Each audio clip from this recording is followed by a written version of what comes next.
নীরব করিডরের অতিথি। পুরনো বাড়িটার করিডরটা বছরের পর বছর বন্ধ ছিল।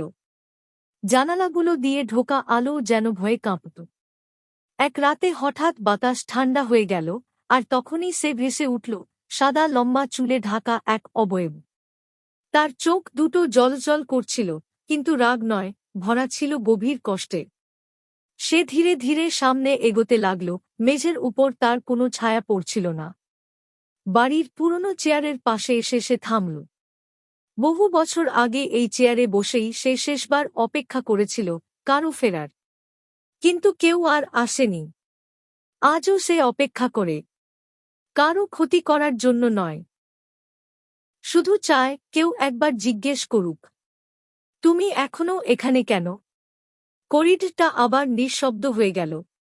কিন্তু যদি কোনো রাতে হঠাৎ ঠান্ডা হাওয়া লাগে, বুঝবে সে এখনো অপেক্ষা করছে।